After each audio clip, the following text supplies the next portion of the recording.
17, la segunda parte. Vamos a leerlo todo para que podamos recordar el contexto de nuestro último estudio. Y dice, y si hijos, también herederos, herederos de Dios, y coherederos con Cristo, si es que. Muy bien, en la clase pasada hemos visto que todos los cristianos somos herederos automáticamente, por el hecho de haber sido adoptados hijos de Dios en el momento en que formas parte de la familia de Dios. En el momento que recibes a Cristo, automáticamente te conviertes en heredero, y la clase pasada vimos de todas las cosas de las cuales vamos a participar. Pero quiero que noten ustedes que hay una cláusula. Hay una cláusula para poder realmente heredar, porque muchos en ese momento le van a decir, Señor, Señor, dame mi herencia. Otros le van a decir, Señor, Señor, dame aquello o permíteme entrar. La respuesta será, nunca los conocí. Entonces, ¿cómo podemos saber que nosotros realmente somos herederos? ¿Cómo podemos saber que el día que estemos enfrente de Él le podamos decir, Señor, Señor, y Él no nos desconozca? Pues la cláusula lo dice aquí en el versículo 17. Si es que, y aquí está cuál es la condición para heredar. Si es que padecemos juntamente con Él, para que juntamente con Él seamos glorificados. En esta mañana quiero concentrarme en la segunda parte, porque quiero hablar sobre el sufrimiento en la vida cristiana. ¿Saben ustedes que hay diferentes clases de sufrimiento en la vida? Pero no hay nadie en esta vida que no sufra. Pero hay un sufrimiento que es por hacer el mal. Las personas que roban algún día van a sufrir grandemente. ¿Por qué? Porque el que la hace, la paga. El pecado te alcanzará, dice la Biblia. Otras personas sufren por sus crímenes, por no pagar impuestos, los meten a la cárcel, los mandan al reclusorio, por asaltos, etcétera, etcétera. Otras personas van a sufrir por sus adulterios, en sus hijos, en su esposa, en su futuro matrimonio. Entonces, esta clase de sufrimiento es por hacer el mal. Hay otra clase de sufrimiento, que es el sufrimiento por la pérdida de seres queridos. La muerte de un padre, la muerte de un hermano, la muerte de tu esposa, nos hace sufrir emocional y moralmente. Pero hay otra tercera clase de sufrimiento, que es sufrir por Jesucristo. Entonces, el estudio de esta mañana no está relacionado por las personas que sufren por sus pecados, o que sufres por no pagar impuestos, por ser ladrón, por ser asaltabancos, por tratar mal a tu esposa. No estoy hablando de sufrimientos. Estoy hablando en esta mañana de aquellas personas que están sufriendo y que saben que tienen que sufrir por causa de llevar el nombre de cristianos.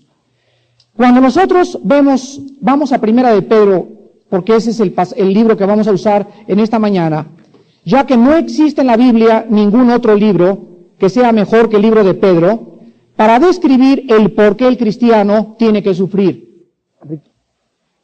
En Primera de Pedro, nosotros encontramos que esta carta fue escrita a los judíos que estaban siendo perseguidos, a los que estaban siendo dispersados por causa de la persecución de los césares romanos.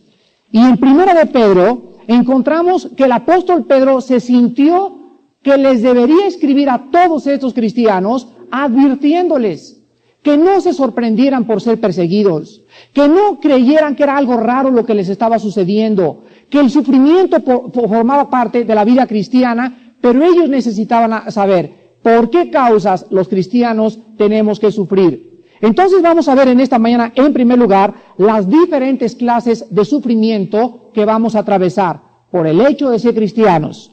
En segundo lugar, vamos a ver nuestra actitud hacia el sufrimiento, cómo debemos responder al sufrimiento, y en último lugar, los resultados del sufrimiento en nuestra vida.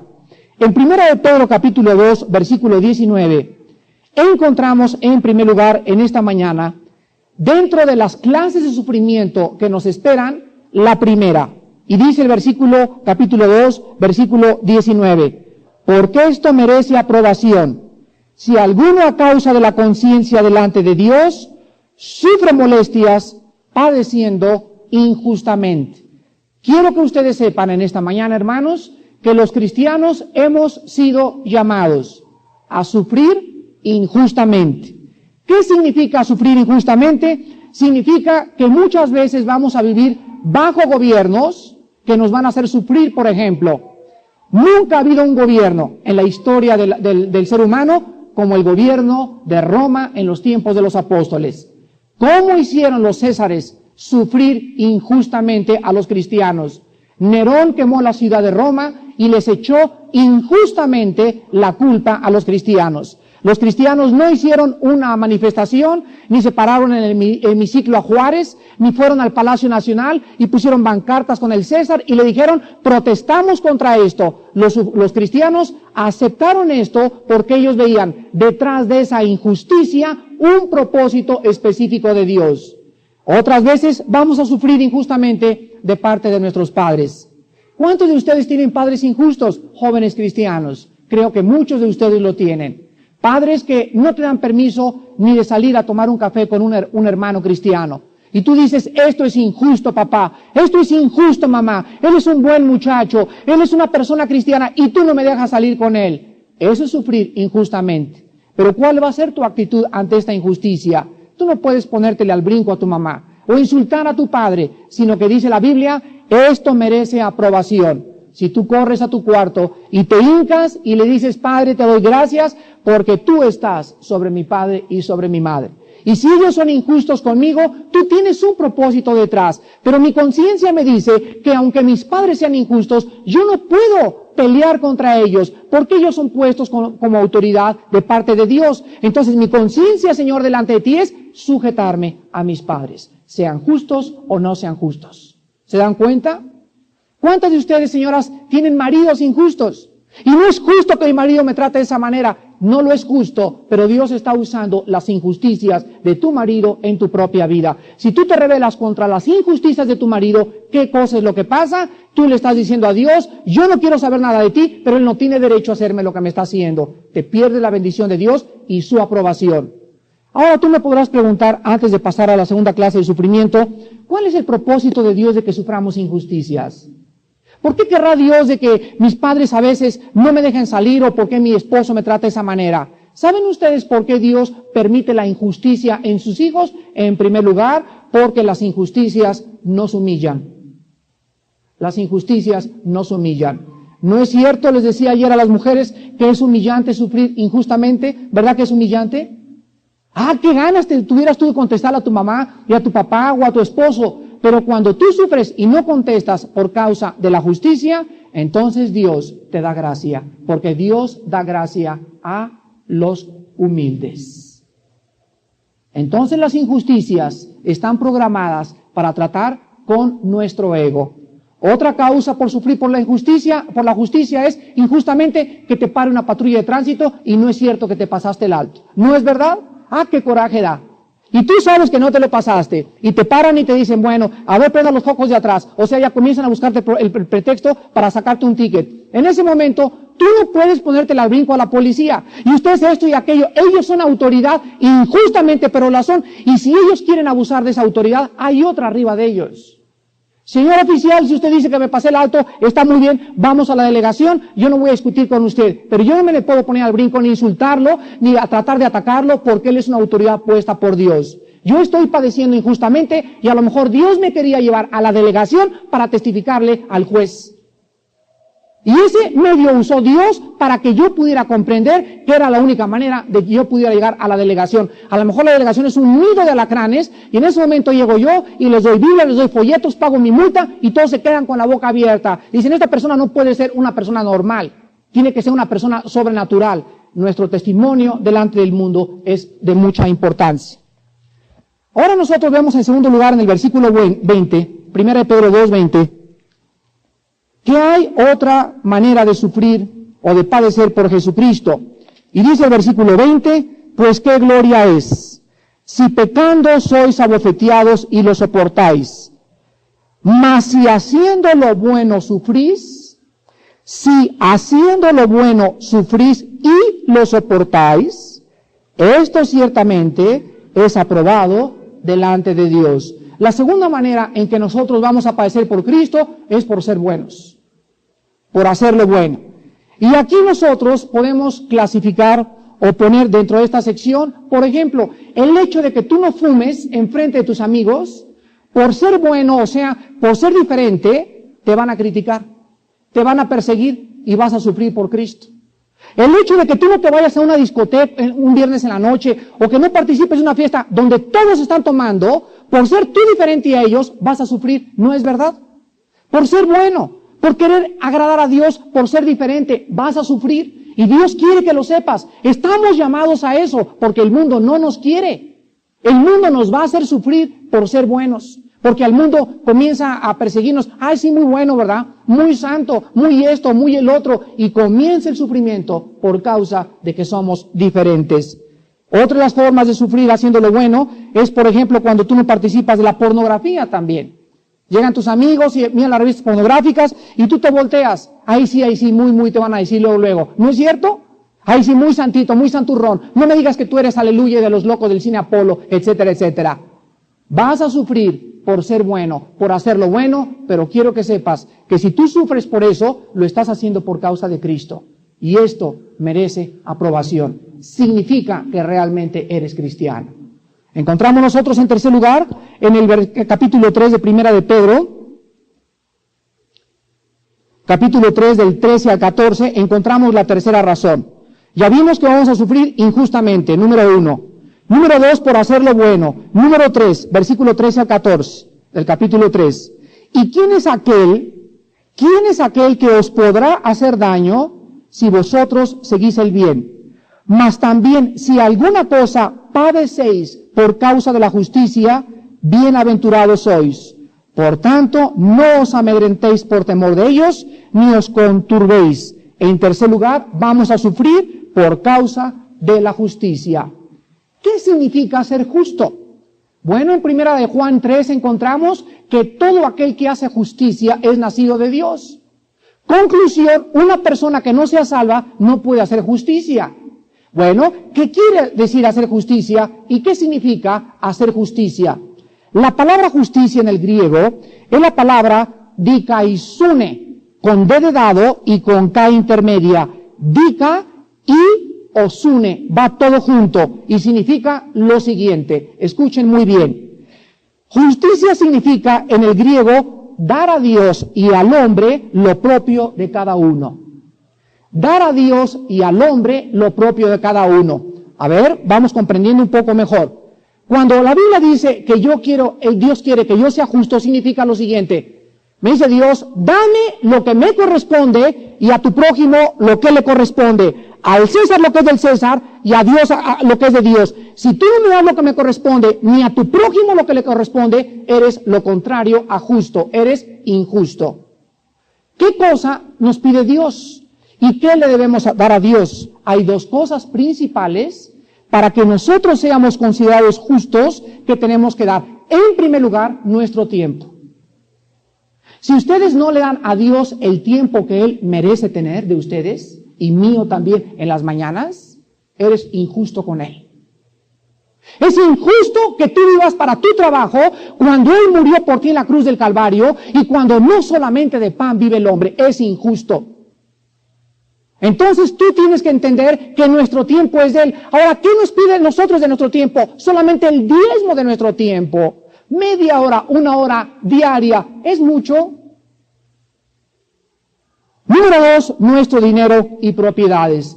Como decía el devocional, cuando no le damos a Dios nuestro diezmo, el 20, el 30, el 40% de mis propiedades, de mis viajes, del terreno que acabo de vender, del coche que acabo de vender, de todo ingreso global que entra a mi vida, soy injusto delante de Dios. Lo estoy robando. Y en esta área, quiero que ustedes distingan cuando están mal. A mí me ha pasado. Yo he caído en trampas muchas veces en mi vida cristiana, cuando de repente mis finanzas eran atacadas. De repente, $500,000 de pesos de hospital, 300,000 pesos de mi coche, otra enfermedad por acá, y de repente, no es cierto que hay meses donde, pero qué barbaridad, he gastado en este mes o en estos 2 meses lo que nunca he gastado en 6 meses. Y en ese momento tú te das cuenta de algo anormal, que estás gastando demasiado. En tus finanzas están siendo atacadas, te chocaron el coche, hubo enfermedad, todo se te juntó en 2 o 3 meses, pero el área atacada son tus finanzas. Lo primero que debes de preguntarte es, cómo andas en tus finanzas con Dios. Y yo siempre he descubierto que cuando mis finanzas son atacadas y cuando entro en deudas y cuando tengo problemas es porque estoy o he estado robándole a Dios. Y en ese momento no queda más que, Padre, perdóname, te he robado, he pecado contra ti, quiero que me laves este pecado y quiero darle más importancia a mis finanzas. Es tan importante porque dice la Biblia, donde está tu tesoro, estará tu corazón. Ahora nosotros vemos que al hombre también tenemos que darle algo, porque no puede ser justo con Dios e injusto con los hombres, ni justo con los hombres e injusto para Dios. ¿Qué significa ser justo con los hombres? Significa, en primer lugar, que tú comprendas que los hombres necesitan nunca perseguirnos por nuestras deudas. En otras palabras, no tener deudas. Tú eres injusto cuando tú le debes dinero a alguien. Y cuando tú le debes dinero a alguien, tú estás haciendo sufrir a la persona a la que le debes el dinero. Tú me puedes decir, bueno, él es rico y no le importa el $1,000,000 que le debo. Bueno, pero es que no le ofendes a él, pero tu conciencia delante de Dios está totalmente equivocada. La Biblia dice en Romanos 12, no debáis nada a nadie. Y el que se mete en deudas, el que se mete en préstamos, y préstame para aquello y préstame para el otro, significa solamente una cosa, que está fuera de la voluntad de Dios, porque la Biblia nos prohíbe pedir prestado dinero. Entonces, cuando nosotros somos justos, hay que tener la seguridad de que en esta mañana yo no le debo nada a nadie, y si le debo a alguien, tener mi conciencia de que estoy tratando de darle abonos. No sé cómo le voy a pagar, pero la persona tiene que saber que de alguna manera yo quiero pagarle esa deuda con mi dinero. Otra situación en que debemos ser justos es con el gobierno. A Cristo le preguntaron si él debería pagar impuestos. Cristo les contestó y les dijo, ¿ustedes creen que el Hijo de Dios, fíjense nada más a quién le están pidiendo impuestos, ¿no? O sea, él hizo todos los gobiernos y todo lo que nos rodea y a él le están viniendo a pedir impuestos. Cristo dijo, denle al César lo que es del César. Cuando nosotros no pagamos nuestros impuestos, somos injustos delante de Dios. Vean qué importante es entonces que nosotros suframos por ser justos.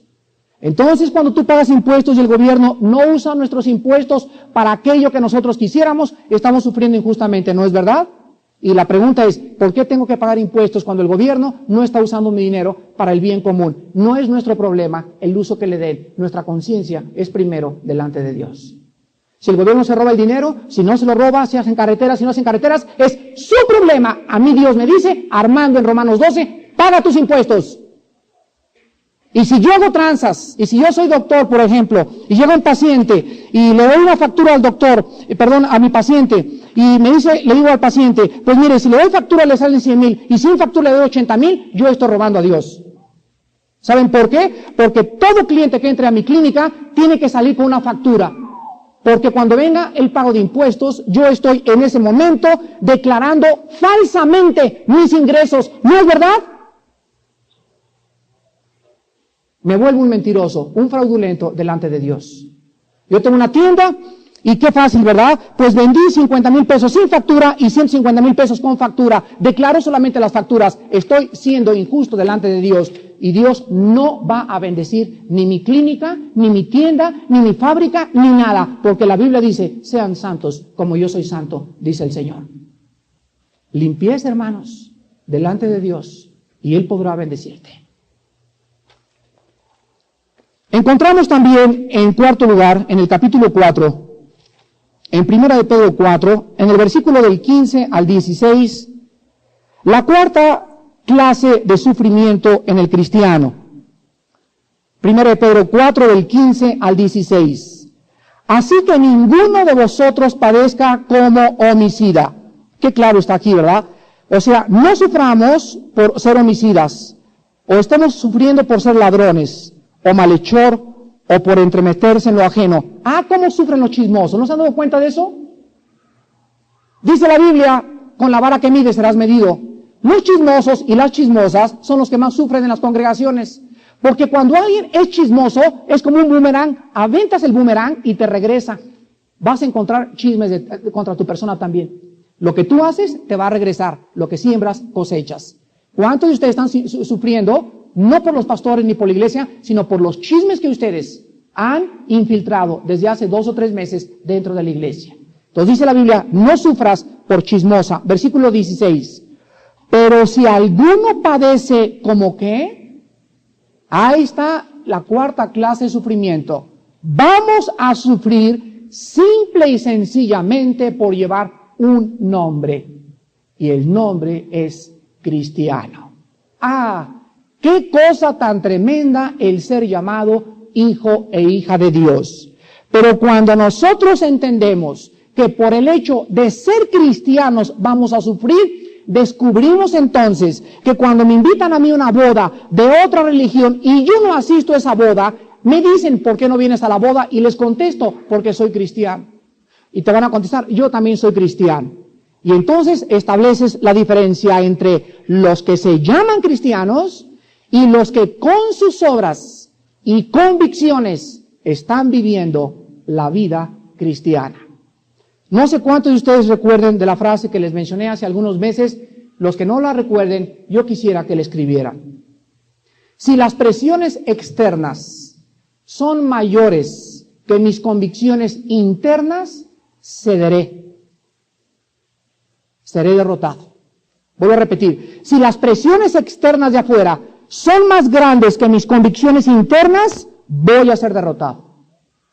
Pero si mis convicciones internas son más grandes que las presiones externas, tendré victoria.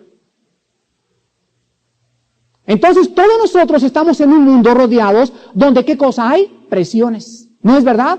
Y presiones de inmoralidad, y presiones de intelectualidad, y ataques, y no es cierto que Cristo vive, y no es cierto que Dios existe, y no es cierto que el diluvio, y no esto y el otro, y fuma, y esto, y presiones, presiones, presiones. Y si nosotros cedemos es porque nuestras convicciones internas son menores, y son menores porque posiblemente ni siquiera cristianos seamos.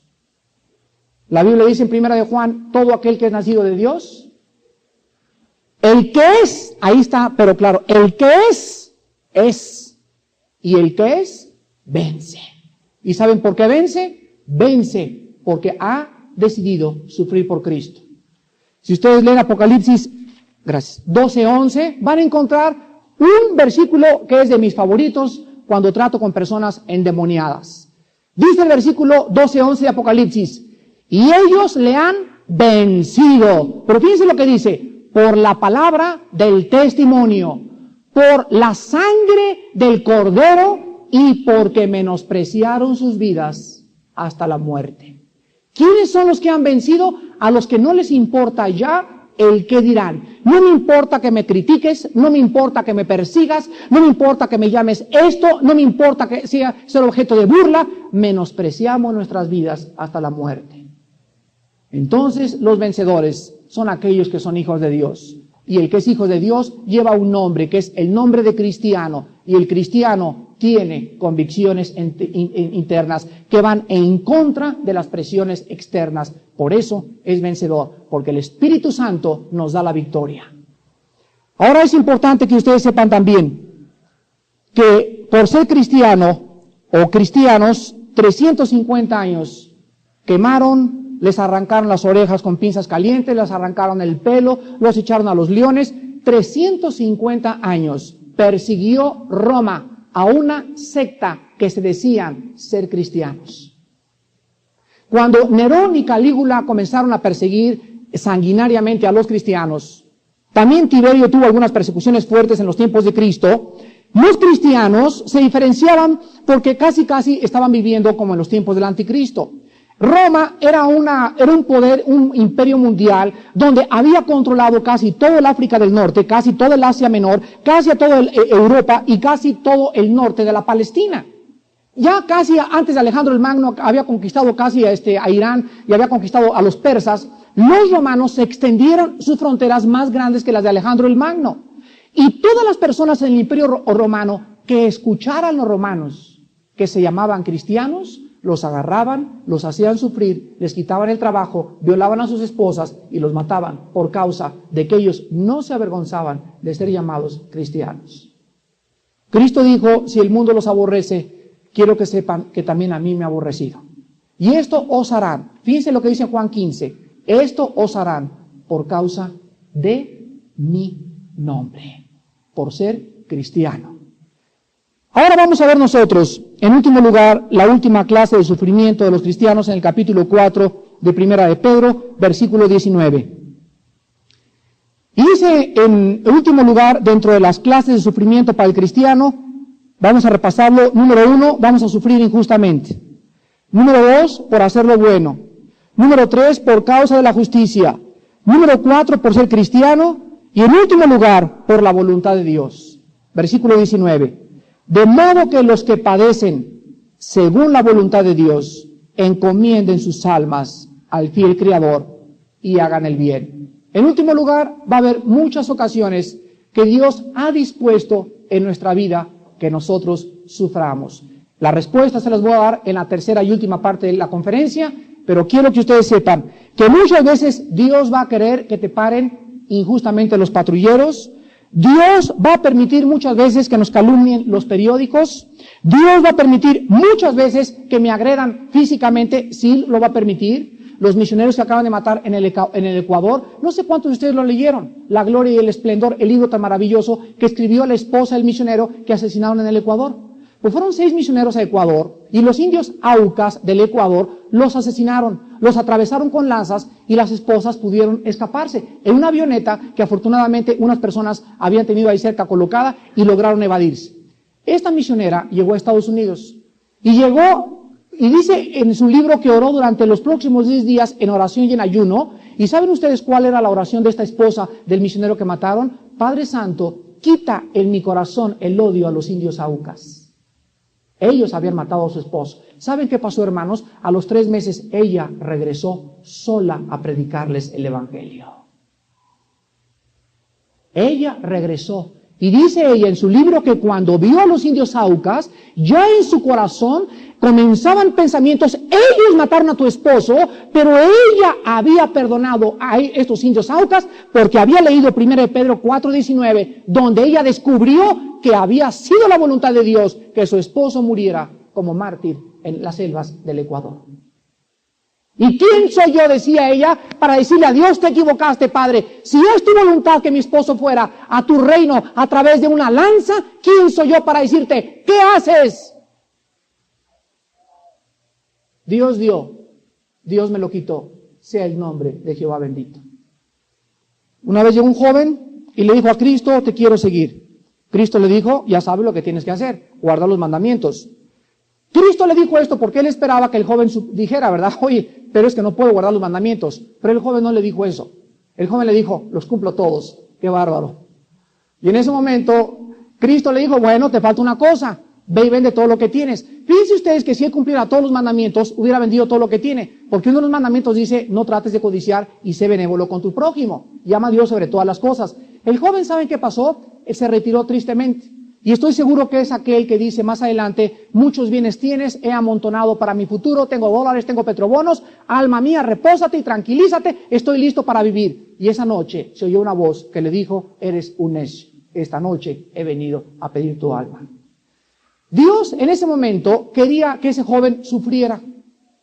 Quería que en ese momento supiera ese joven que en cualquier momento Dios me quita mi coche, me quita mi casa, me quita un hijo, me quita mi esposa, porque nada es mío en este mundo. Y cuando nosotros lo entregamos así a Dios, dice la Biblia, entonces hemos comprendido que Dios está detrás de todas las cosas que le pasan a un cristiano. Dice Romanos 8:29. No sé si ustedes lo crean o no lo crean este versículo. Perdón, es 8:28. Porque todas las cosas contribuyen al bien a aquellos que aman a Dios y han sido llamados para su reino. Todas las cosas. Ahora no sé si tú las creas, hermano. Yo lo creo. Y cada vez trato de tener más paz y más paz en la adversidad que viera mi vida, porque quiero reconocer la mano de Dios y quiero saber en mi conciencia cuál es el propósito detrás de Dios después de las cosas que me están sucediendo. Vamos a continuación a ver ahora, en segundo lugar en esta mañana, cuál debe ser nuestra actitud hacia el sufrimiento. Primera de Pedro capítulo 4, versículo 12. Pedro 4:2. La primera respuesta nuestra hacia el sufrimiento debe ser la siguiente. Amados, no os sorprendáis. No te sorprendas. Oye, pero yo creía que ser cristiano ya se había acabado todo. No oíste el evangelio. O oíste algo mal, pero no oíste el Evangelio.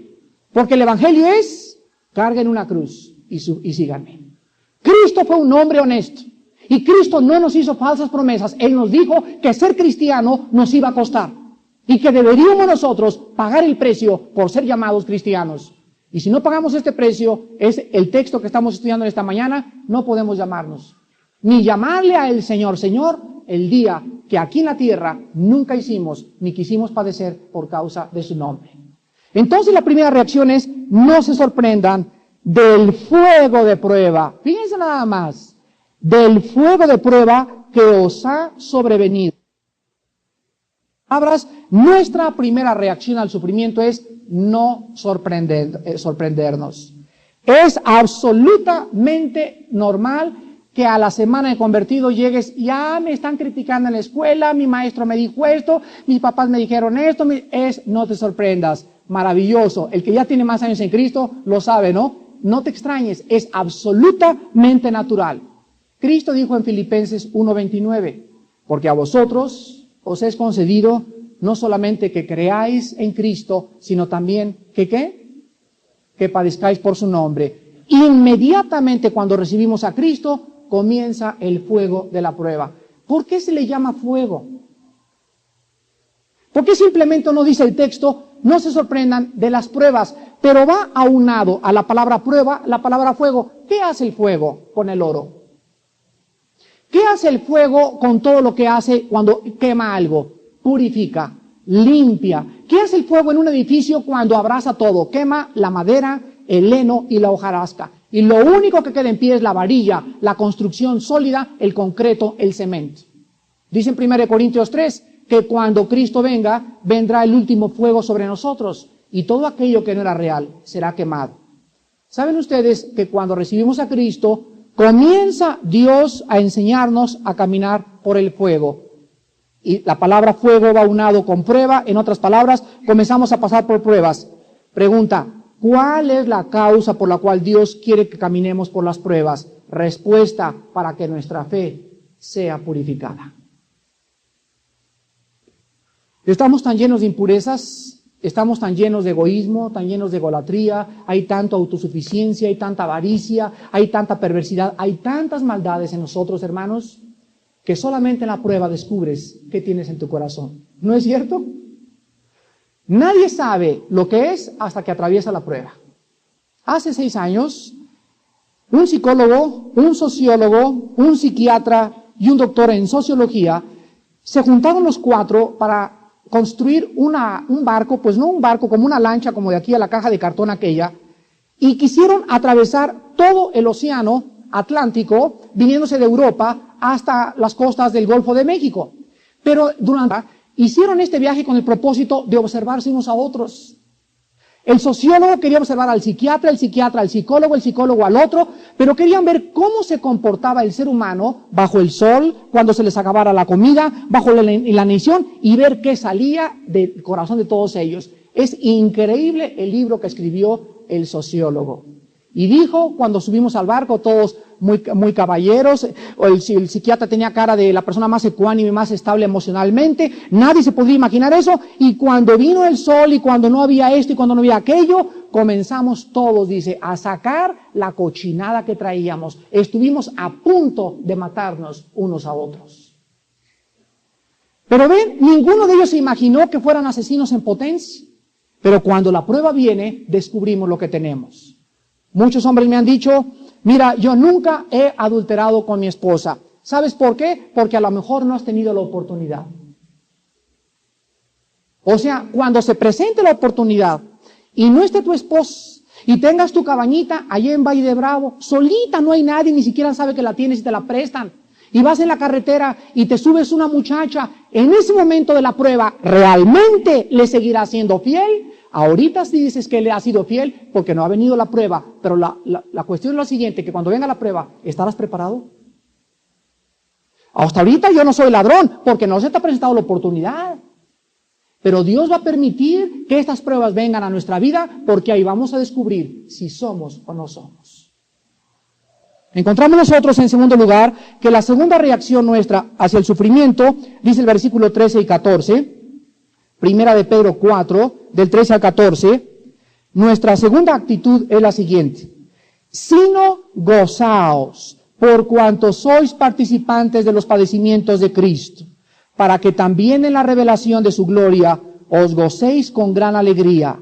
Si sois vituperados por el nombre de Cristo, sois bienaventurados, porque el glorioso Espíritu de Dios reposa sobre vosotros.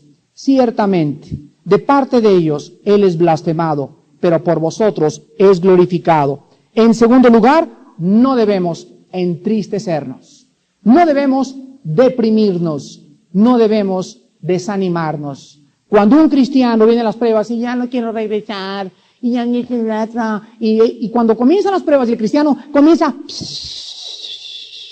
a desinflarse, ¿qué significa? Que tenía agujeros, y Dios quiere que él sepa que hay agujeros, y que los tape, y que se llene de aire, y que vuele sobre las nubes, y que tenga el poder de las águilas para vencer las pruebas, porque no nos ha sobrevenido prueba que no sea humana. Todas las pruebas que Dios nos manda, nos las da con una puerta para que podamos escapar. No desmayen, hermanos.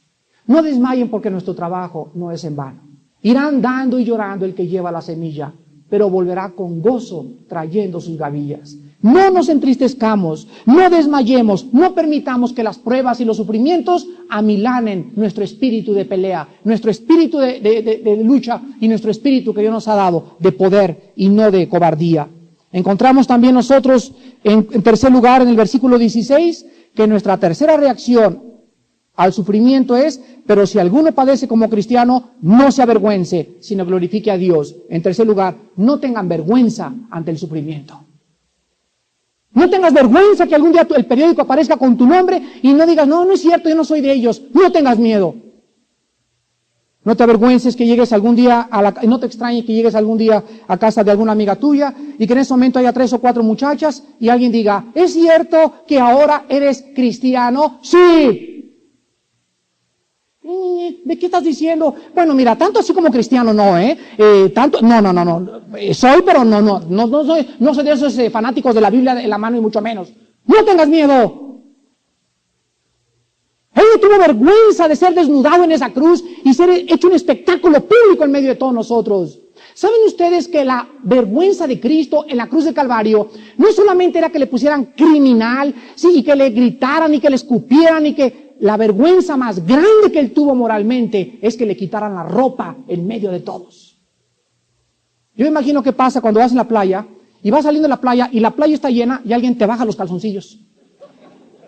¿Qué pasa? ¡Ay! ¿Verdad que es una vergüenza tremenda? ¡Tremenda!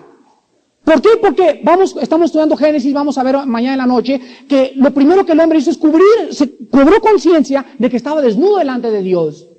Pues Cristo, cuando estaba colgado, es algo tremendo. Imagínense, ahora que te agarren en la playa de tus amigos y que te bajen el traje de baño enfrente de todos y que no puedas hacer nada, te desmayas ahí. Pues Cristo, cada vez que podía hacer esto o tratar de esclavarse, sufría más, porque Él no lo tenían agarrado, Él estaba crucificado. Y así los miraba a todos ellos con ojos de amor.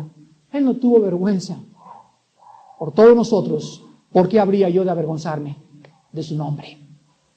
En cuarto lugar y último lugar, en nuestra actitud hacia el sufrimiento, la encontramos en el versículo 19, y dice la Biblia: de modo que los que padecen según la voluntad de Dios, encomienden sus almas al fiel Criador y hagan el bien. En último lugar, no debemos de dudar cuando las pruebas vengan. No desconfíes, sino pon todo en sus manos. David decía, en el día que temo, en Él confío. Entonces, cuando las pruebas vengan, en lugar de desanimarte, en lugar de extrañarte, en lugar de amilanarte, confía en Dios. Dile, Padre Santo, no entiendo lo que me está pasando, no entiendo aquello, perdona a mis amigas, perdona a mi familia, pero pon todo en las manos de Dios. Y en último lugar, el resultado del sufrimiento en nuestras vidas. Vean el capítulo 5, versículo 10. ¿Cuál será el resultado nuestro si sufrimos injustamente por hacer el bien, por hacer la justicia, por ser cristianos, por la voluntad de Dios? Y cuando no nos sorprendemos, ni nos entristecemos, ni nos avergonzamos, ni dudamos, ni desconfiamos, el resultado será el siguiente. versículo 10. Primera de Pedro 5:10. Mas el Dios de toda gracia, que nos llamó a su gloria eterna en Jesucristo. Después, fíjense que todo esto que viene es, ¿cómo dice? No antes. Muy bien, después de que hayamos sufrido todas estas cosas, después que hayáis padecido toda tu vida. ¿Ustedes creen que Dios quiere que vivamos, que nos levantemos y que tengamos alacranes debajo del cojín? Una víbora me pica al levantarme, me atropellan y me chocan el coche al salir de la casa, mi esposa me abandona. No, es solamente por un corto de tiempo para probar si soy cristiano. Y cuando pasemos esa prueba, dice la Biblia que Dios hará con nosotros 1, 2, 3 y 4 cosas. Número 1, en primer lugar, nos va a perfeccionar. Dios no puede perfeccionar a nadie antes de haber sido probado. Cuando alguien llega a nosotros y nos dice, quiero ser diácono, qué oportunidad tan maravillosa para ser, ¿qué cosa? Probado. Y cuando tú pasas la prueba del diaconado, o sea, cuando eres fiel en tus responsabilidades, Dios te perfecciona. ¿Sabe lo que significa la palabra perfeccionar? Significa madurar. Y la iglesia está llena de niños. Los niños se caracterizan por ser chillones, gritones, chismosos, melindrosos, dictadores, orgullosos, de todo. Son tremendos los niños, porque llevan ese mal en sus corazones. Pero cuando eres grande, ¿qué se espera de ti? Que madures, que seas estable, que veas todo con otra perspectiva, que no te exaltes por cualquier cosa, que tengas paz, que tengas amor. Bueno, Dios va a hacer eso contigo si pasas la prueba.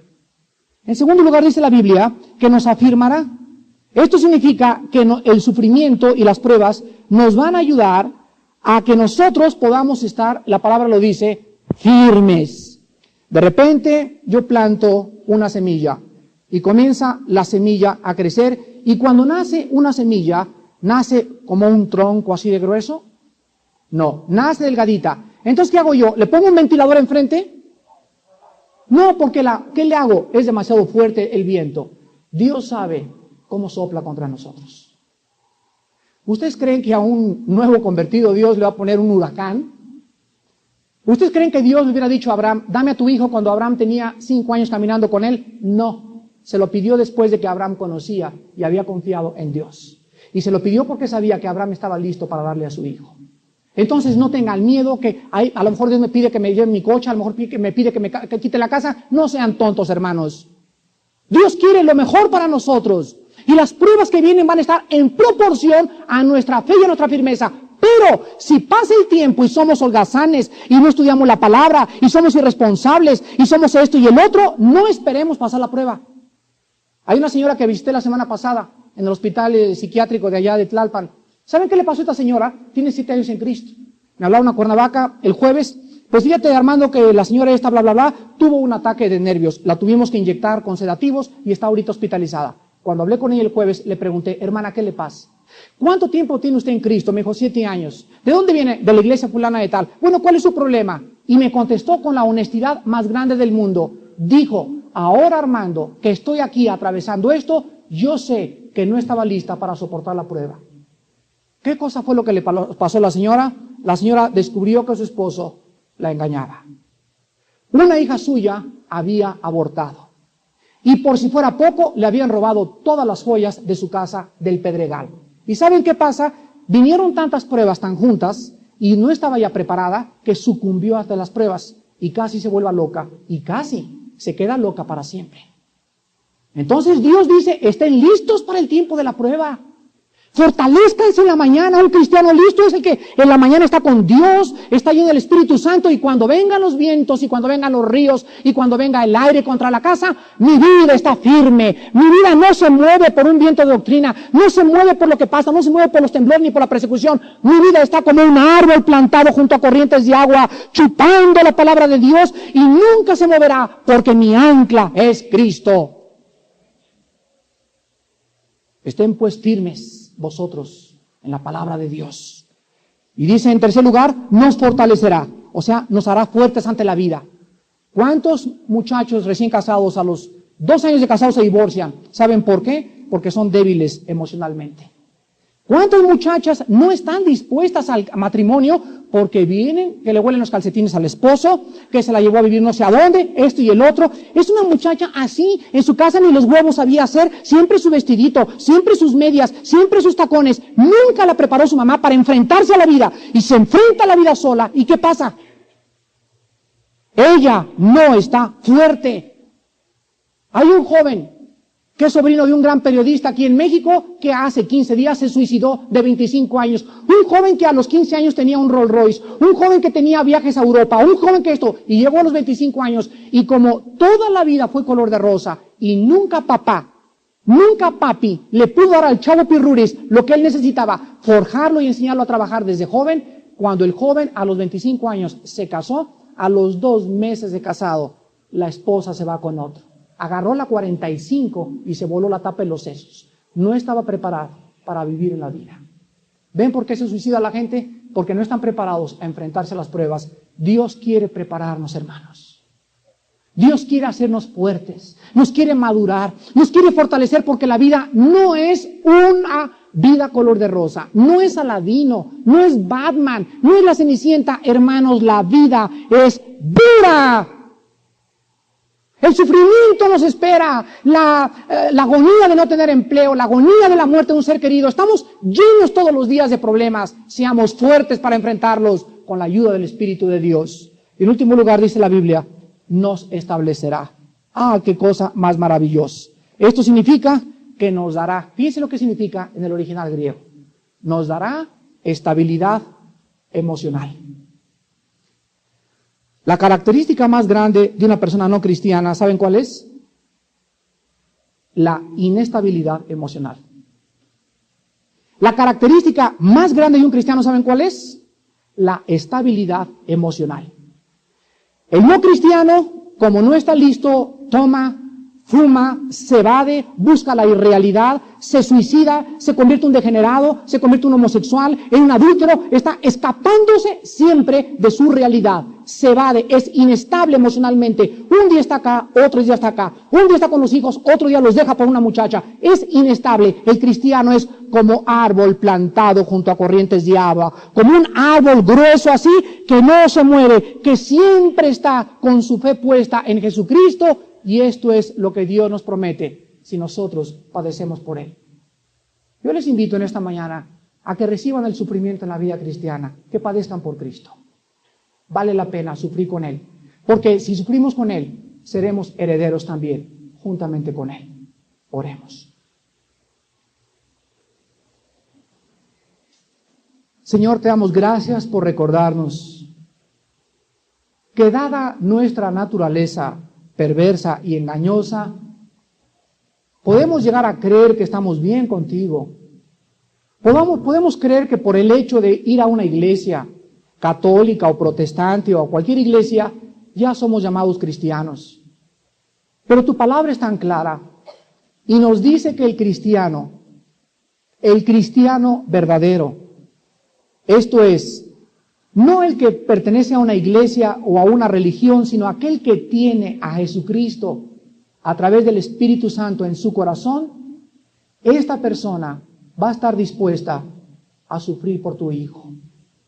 Y la prueba de que Él está dispuesto a sufrir por Él, va a sufrir porque va a romper con tradiciones, va a sufrir por llamarse cristiano, va a sufrir por ser diferente, va a sufrir injusticias, pero todo por tu voluntad.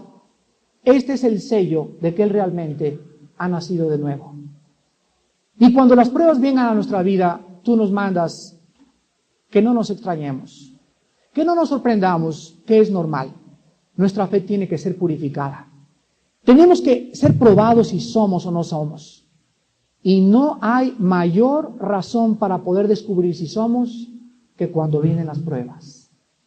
¿Cómo has pasado tú las pruebas, mi hermano y mi hermana? ¿Has blasfemado el nombre de Dios?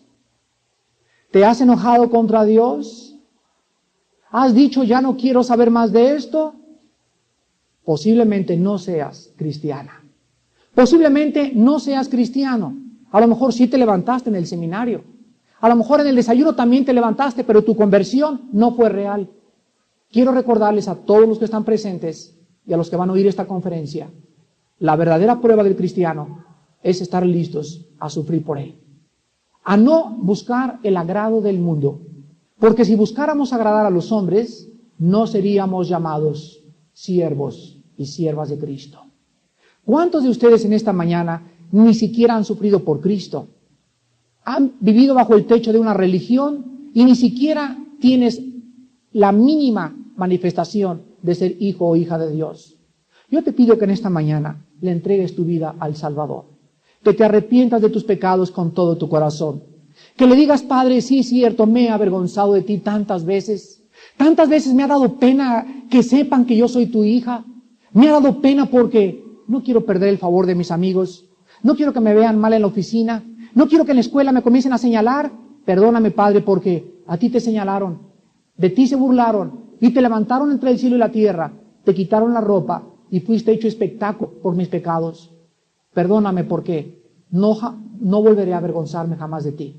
Estoy listo para recibir cualquier prueba, solamente te pido la fuerza y la estabilidad emocional para seguir tan firme como desde el momento que yo supe que tú estabas vivo.